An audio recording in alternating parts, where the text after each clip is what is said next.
Hello everyone, welcome back to my YouTube channel. Today we will study the adaptive radiation as well as the divergent and convergent evolution.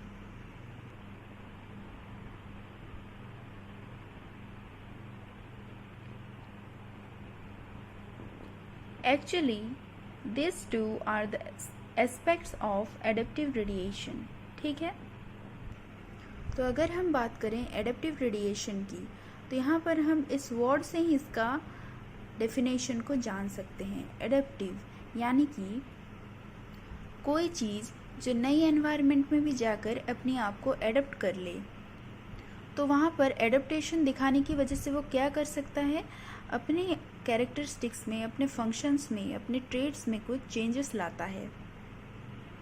उस environment में वो अपने आप को सक्षम बनाने के लिए अपने खुद में कुछ ही चेंजेस इन्वॉल्व करता है। और उसी तरह से रेडिएशन का मतलब होता है रेडिएट करना यानी कि फैलना। एडेप्टिव रेडिएशन यानी कि कोई भी ऑर्गेनिज्म ऐसा है कि वो अलग अलग एनवायरनमेंट में गया और उनके बीच कोई भी ज्योग्राफिकल बैरियर आया या फिर कोई भी बैरियर आया, वो अलग अलग ज्योग्राफिकल एरियाज़ में गए जहाँ पर अलग अलग कंडीशंस आए, अलग अलग क्लाइमेट चेंजेस आए, तो वहाँ पर इन्हें सरवाइव करने के लिए उनको वहाँ के अकॉर्डिंग सरवाइव करना पड़ा और वहाँ के अकॉर्डिंग एडप्ट होना पड़ा।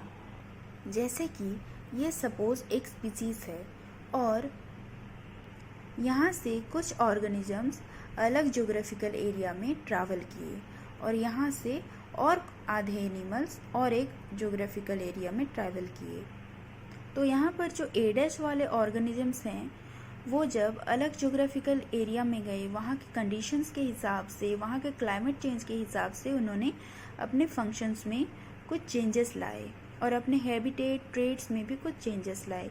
इसी तरह से यहाँ पर जो बी है, यहाँ पर भी जो ऑर्गेनिजम्स थे उन्होंने भी वहाँ पर के क्लाइमेट चेंजेस, एनवायरमेंटल चेंजेस के हिसाब से अपने आप को ढालकर अपने फंक्शंस में कुछ चेंजेस किए। और इसी तरह से जब इस हैबिटेट में रहने वाले कुछ ऑर्गेनिजम्स फिर से अलग ज्योग्राफिकल एरियाज़ में ट्रैवल किए और वहाँ के हिसाब से इसने भी अपने चेंजेस किए ट्रेड्स और अपने फंक्शंस में, उसी तरह से इसने भी वहाँ पर ऐसे चेंजेस किए। और ऐसे ही एक ऑर्गेनिज्म जब धीरे धीरे अलग अलग ज्योग्राफिकल एरियाज़ में ट्रैवल करता रहेगा तो उनमें कुछ ना कुछ चेंजेस दिखाई देते हैं, क्योंकि वो अलग एरिया में जाकर अपने आप को उसी तरह से एडप्ट करना सीख लेते हैं। तो यहाँ पर एक एंसेस्टर से बहुत सारे स्पीसीज़ बन गए हैं, 4 स्पीसीज़ बन गए हैं हमने देखा।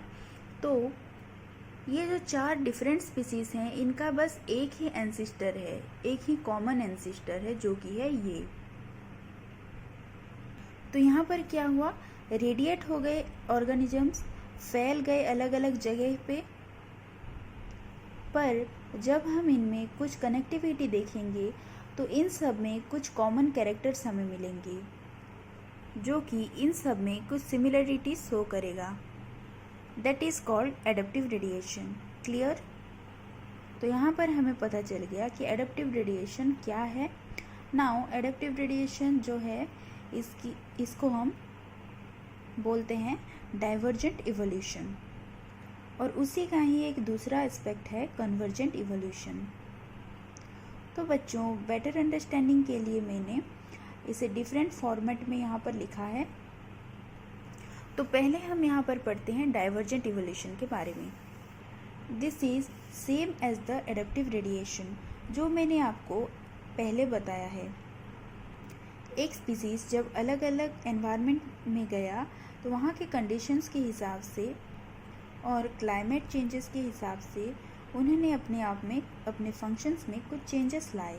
और उसके बाद अगर ये ए डैश और बी फर्दर अलग अलग एनवायरनमेंट कंडीशन में जाकर एडप्ट हो गए तो यहाँ से फिर ये डिवाइड हो जाएंगे बी डैश और बी डबल डैश में। ओके, और इसी तरह से ये कंटिन्यूस चलता रहेगा। यहाँ पर अगर आप देखेंगे तो हमें 4 अलग अलग स्पीसीज़ मिलेंगे। बट इनका एंसिस्टर एक ही होगा, जो कि एक कॉमन एंसिस्टर होगा। That's mean they are having the common ancestor. क्या है? इनके पास कॉमन एंसिस्टर है। ओके और फिर ये अलग अलग जगह जाकर एडप्ट हो जाते हैं। So here is the best example is Galapagos island. ये डार्विन ने बताया था, जो कि आप हमारे पहले वाले वीडियो से देख सकते हैं, which is evolution in birds. Description में चेक कर लीजिए, then you can go through that one. उसमें और डिटेल्स में मैंने आपको पढ़ाया है बर्ड्स के इवोल्यूशन के बारे में। ओके गैलापागोस आइलैंड में क्या था? एक small sparrow like black bird था, जिसको फ्रिंचेस कहा गया है। ओके बिकॉज डार्विन ने इसको पहले बताया था, इसलिए इन्हें डार्विन फ्रिंचेस भी कहा जाता है। ये फ्रिंचेस गैलापागोस आइलैंड्स में थी। बट ये जो गैलापागोस आइलैंड है, ये किसी मेन आइलैंड से तो बना ही होगा।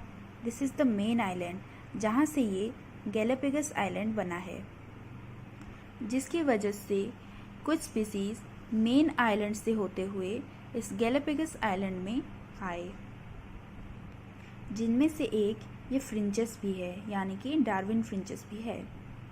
सी this finches are showing some similarities with the mainland birds like their body plumage। तो प्ल्यूमेज यानी कि फेदर अपीयरेंस, और उनका टेल उसमें सिमिलरिटी शो कर रहा था। और इसी आइलैंड यानी कि जो गैलापागोस आइलैंड है, इसी में ही जो ये फ्रिंचेस थे, फ्रिंचेस के टोटल 26 वेराइटीज़ पाए गए हैं। डिफरेंट वेराइटीज़ 26 डिफरेंट वेराइटीज़ पाए गए हैं, जो कि आपस में भी बहुत ज़्यादा डिफरेंट हैं। और इनमें मेनलैंड जो है, मेनलैंड से भी कुछ एंसेस्टोरियल कैरेक्टर्स शो कर रहे हैं। यानी कि ये जो बर्ड हैं, यानी कि ये जो फ्रिंचेस हैं, इनमें कुछ सिमिलरिटीज़ भी हैं मेनलैंड से और कुछ डिससिमिलरिटीज़ यानी कि कुछ डिफरेंस भी हैं। मेनली तो जो बर्ड्स थे, उनका जो बीक एरिया था, बीक एरिया उसका साइज शेप सबसे डिफरेंट था। सारे जो 26 स्पीसीज थे, सब में ये डिफरेंट टाइप के होते थे।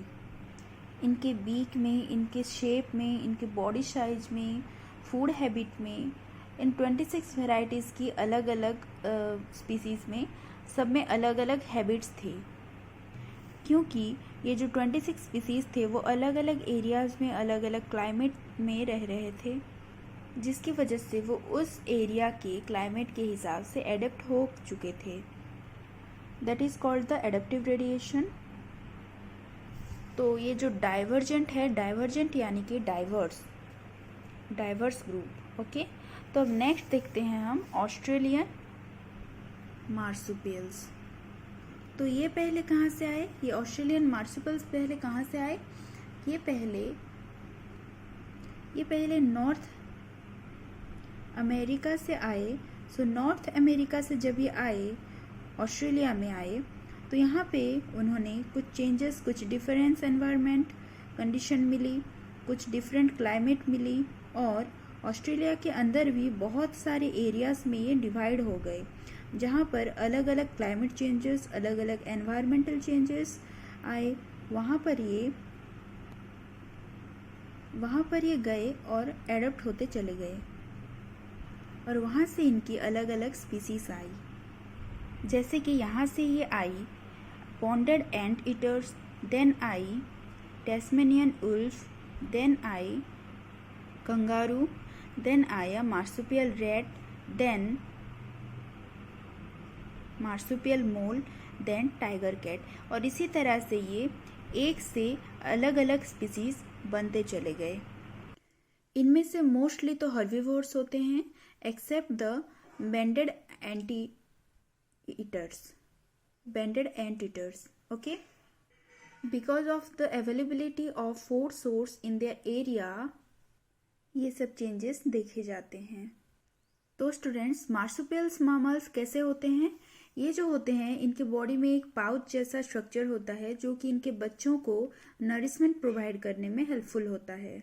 जिन्हें कहा जाता है marsupials mammals. Okay, so next thing is convergent evolution. तो यहाँ पर क्या होता है, जब डिफरेंट डिफरेंट एनिमल्स से सेम एनवायरमेंटल कंडीशन मिला, सेम हैबिटेट मिला, और एडेप्टेशन की वजह से या फिर एनवायरमेंटल चेंजेस की वजह से इनमें कुछ ऐसे फंक्शंस या फिर कैरेक्टर डेवलप हुए जो इन तीनों में, जैसे कि फॉर एग्जांपल अगर आप व्हेल को देखेंगे और डॉल्फिन को देखेंगे, दोनों के ट्रेड सेम मिलेंगे या फिर फंक्शन कुछ सेम मिल जाएंगे, बट दोनों के जो एंसेस्टर्स होते हैं वो डिफरेंट होते हैं, अलग अलग होते हैं, और दोनों डिफरेंट एंसेस्टर्स से बिलोंग करते हैं, बट उनके कुछ फंक्शंस सेम है, इसलिए वो फंक्शंस के थ्रू सेम ट्रेट जैसा शो करते हैं, यानी कि